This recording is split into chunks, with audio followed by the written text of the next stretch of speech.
Okay, let's have a look at this example. So we've got two charged plates here that are 0.1 meter apart, and we've got a positive charge sitting down here at A, and it has a charge of 3.2 times 10 to the minus 19 coulombs.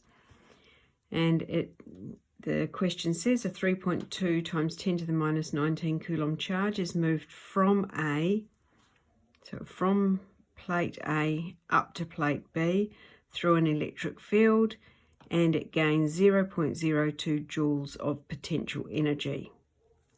Okay, so the things that we are given in the question, actually I'll write those over here, the things that we are given is that Q is equal to 3.2 times 10 to the minus 19. The distance between the plates is 0.1 meters, and we assume that the potential energy down here at A is 0, and the charge gains 0.02 joules of energy as it moves between A and B.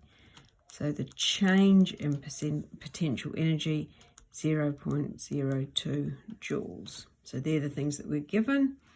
And question A asks us to calculate the electric field strength. So what is E? Okay, now the equation that we have is change in potential energy is QED. So if we want to calculate E, the electric field strength, we take the change in potential energy, and I'm just swapping those over because it's easier to have this unknown on this side. So if you imagine swapping both those over to start with, and then I'm going to take my potential energy and I'm going to divide it by QD. Okay, so that's 0.02 divided by 3.2 times 10 to the minus 19 times 0.1. Okay, and if you put all that into your calculator, you should come out with 6.25 times 10 to the 17 Newton coulombs. And if you'd put volts per meter, you would have still got that right, because remember there are two units that represent electric field strength. So we now know the size of the electric field strength. Now we can calculate the force acting on the charge, and that's a nice easy equation. F equals EQ.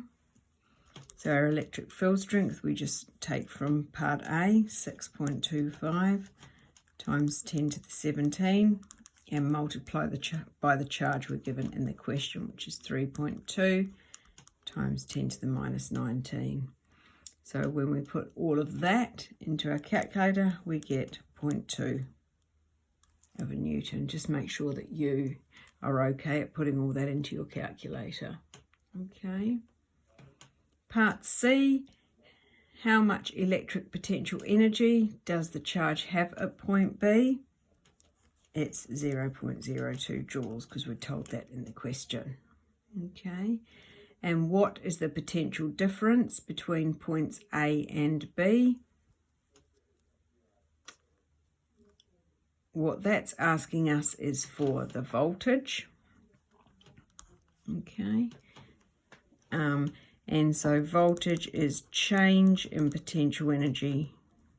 Okay, voltage is defined as the change in potential energy per coulomb of charge. So we need to divide our potential energy by the charge. So we've got 0.02 divided by 3.2 times 10 to the minus 19, which gives us 6.25 times 10 to the power of 16 volts. Okay, so those are the answers to the questions there.